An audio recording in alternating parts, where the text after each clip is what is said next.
सदस्यहरू, यहाँहरूको धारणा विचार प्रति ध्यानाकर्षण भएकै छ। मैले बारम्बार भन्ने गरेकै छु कि प्रतिनिधि सभामा जे विषय उठेको छ राष्ट्रिय सभामा त्यसलाई प्रवेश नगरौँ। हामी यसलाई नियमित चलाएर यसको औचित्यता गरिमालाई अझ उच्च बनाउने कुरामा सबैले सहयोग गरौँ। म यो आग्रह गर्न चाहन्छु। माननीयहरूलाई म बस्नको लागि आग्रह गर्दछु।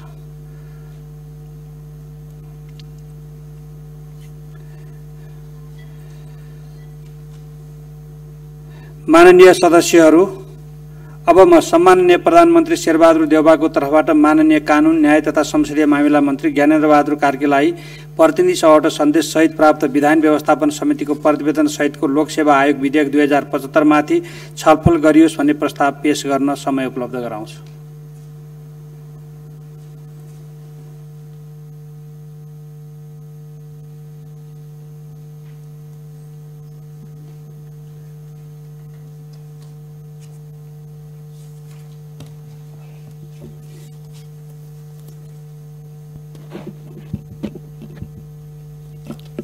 सम्माननीय अध्यक्ष महोदयको अनुमतिले सम्माननीय प्रधानमन्त्री शेरबहादुर देउवाको तर्फबाट प्रतिनिधि सभाबाट सन्देश सहित प्राप्त विधान व्यवस्थापन समितिको प्रतिवेदन सहितको लोकसेवा आयोग विधेयक 2075 माथि छलफल गरियोस् भन्ने प्रस्ताव सभा समक्ष पेश गर्दछु। धन्यवाद।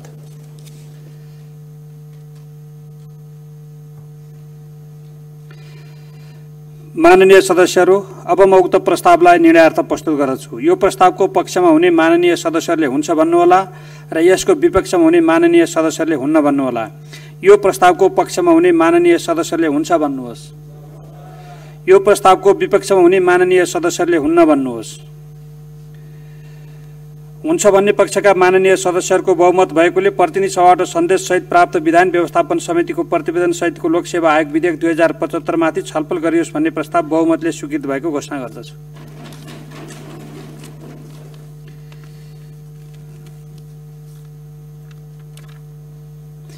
माननीय सदस्यहरू, अब म प्रतिनिधि सभाबाट सन्देश सहित प्राप्त विधान व्यवस्थापन समितिको प्रतिवेदन सहितको लोकसेवा आयोग विधेयक 2075 माथि छलफल प्रारम्भ भएको जानकारी गराउँछु। छलफलमा समितिको प्रतिवेदन र सो सम्बन्धी विधेयकका दफाहरू तथा आनुषङ्गिक अन्य दफाहरूमा मात्र छलफल गर्न सकिने बेहोरा माननीय सदस्यहरूलाई जानकारी गराउँदछु। उक्त छलफलमा बोल्न चाहनुहुने माननीय सदस्यले आफ्नो नाम अध्यक्षको ड्यासँगै बसेका सचिवालयका कर्मचारीहरूलाई उपलब्ध गराइदिनु हुन अनुरोध गर्दछु। छलफलमा भाग लिनुहुने प्रत्येक माननीय सदस्यलाई 3 मिनेटको समय निर्धारण गरेको छु।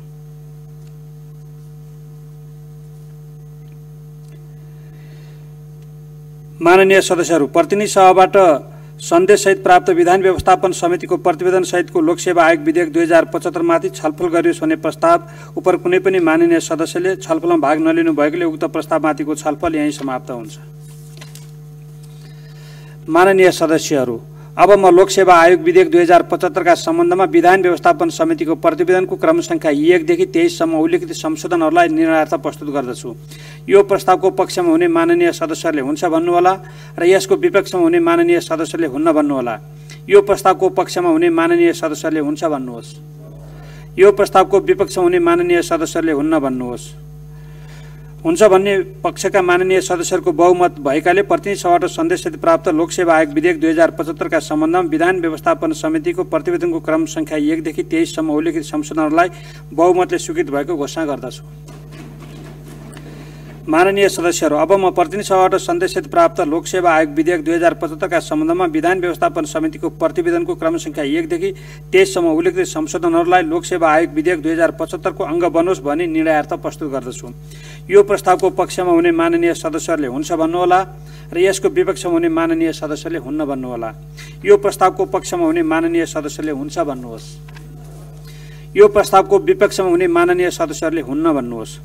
हुन्छ भन्ने पक्षका माननीय सदस्यहरूको बहुमत भएकोले प्रतिनिधि सभाबाट सन्देशसहित प्राप्त लोकसेवा आयोग विधेयक 2075 का सम्बन्धमा विधान व्यवस्थापन समितिको प्रतिवेदनको क्रम संख्या 1 देखि 23 सम्म उल्लेखित संशोधनहरूलाई बहुमतले लोकसेवा आयोग विधेयक 2075 को अंग बनेको घोषणा गर्दछु। माननीय सदस्यहरू, अब म विधेयकको दफा 2 देखि 62 सम्मका दफाहरूलाई प्रतिनिधि सभाबाट सन्देशसहित प्राप्त लोकसेवा आयोग विधेयक 2075 को अङ्ग बनोस् भनी निर्णयार्थ प्रस्तुत गर्दछु। यो प्रस्तावको पक्षमा हुने माननीय सदस्यहरूले हुन्छ भन्नुहोला र यसको विपक्षमा हुने माननीय सदस्यहरूले हुन्न भन्नुहोला। यो प्रस्तावको पक्षमा हुने माननीय सदस्यहरूले हुन्छ भन्नुहोस्। यो प्रस्तावको विपक्षमा हुने माननीय सदस्यहरूले हुन्न भन्नुहोस्।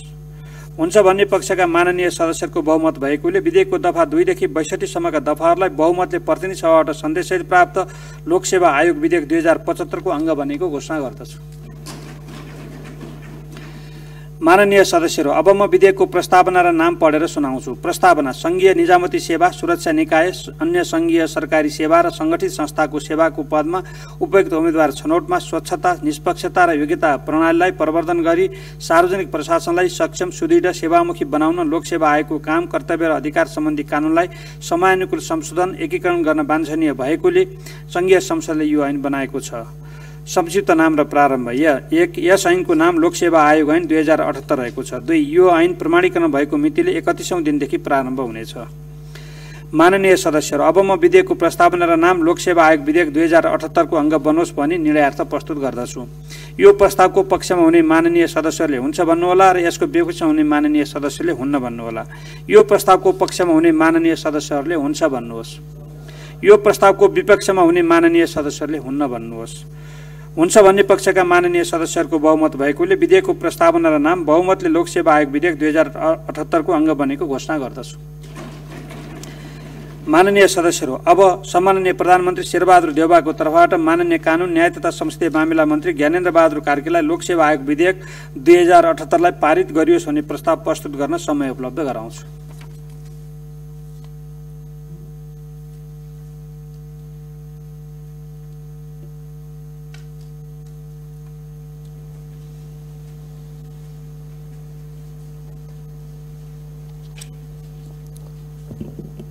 सम्मान्य अध्यक्ष महोदयको अनुमतिले सम्मान्य प्रधानमन्त्री शेरबहादुर देउवाको तर्फबाट प्रतिनिधि सभाबाट सन्देशसहित प्राप्त विधायन व्यवस्थापन समितिको प्रतिवेदन सहितको लोकसेवा आयोग विधेयक 2078 लाई पारित गरियोस् भन्ने प्रस्ताव सभा समक्ष पेश गर्दछु। धन्यवाद। माननीय सदस्यहरू, अब यो प्रस्तावलाई निर्णयार्थ प्रस्तुत गर्दछु। लोकसेवा आयोग विधेयक 2078 लाई पारित गरियोस् भन्ने प्रस्तावको पक्षमा हुने माननीय सदस्यले हुन्छ भन्नुहोला र प्रस्तावको विपक्षमा हुने माननीय सदस्यहरूले हुन्न भन्नुहोला। यो प्रस्तावको पक्षमा हुने माननीय सदस्यले हुन्छ भन्नुहोस्। यो प्रस्तावको विपक्षमा हुने माननीय सदस्यले हुन्न भन्नुहोस्। हुन्छ भन्ने पक्षका माननीय सदस्यहरूको बहुमत भएकोले लोकसेवा आयोग विधेयक 2078 बहुमतले पारित भएको घोषणा गर्दछु। माननीय सदस्यहरू, अब म राष्ट्रिय सभाका पूर्व सदस्य रुक्म शमशेर जबराको निधन भएकोमा निम्नलिखित शोक प्रस्ताव प्रस्तुत गर्दछु। शोक प्रस्ताव: 2048 सालको राष्ट्रिय सभाका सदस्य रुक्म शमशेर जबराको मिति 2078 साल भदौ 26 गते शनिबारका दिन 86 वर्षको उमेरमा निधन भएकोमा राष्ट्रिय सभाको यो बैठक गहिरो शोक प्रकट गर्दछ। भारतका लागि पूर्व राजदूत, राष्ट्रिय खेलकुद परिषदको पूर्व सदस्य सचिव एवं नेपाल ओलम्पिक कमिटीको पूर्व अध्यक्ष समेत रहनुभएका स्वर्गीय जबरा 2048 सालको राष्ट्रिय सभामा मनोनित सदस्यको रूपमा रहनुभएको थियो। यो बैठक स्वर्गीय रुक्म शमशेर जबराप्रति श्रद्धाञ्जली व्यक्त गर्दै शोक सन्तप्त परिवारजनप्रति हार्दिक संवेदना प्रकट गर्दछ। माननीय सदस्यहरू, उपरोक्त शोक प्रस्तावलाई पारित गरिदिनु हुन अनुरोध गर्दछु। उपरोक्त शोक प्रस्ताव सर्वसम्मतिले पारित भएको घोषणा गर्दछु। माननीय सदस्यहरू, अब हामी राष्ट्रिय सभाका पूर्व सदस्य रुक्म शमशेर जबराको निधनप्रति शोक व्यक्त गर्न उठेर 1 मिनट मौन धारण गरौँ।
धन्यवाद।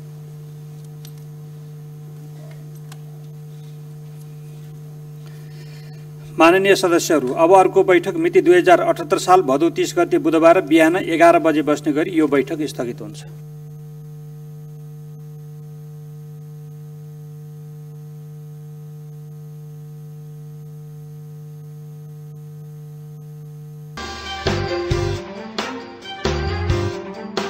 हरेक नागरिकलाई हरेक खबरबाट हरेक पल सुसूचित गराउने हाम्रो अभियान जारी छ।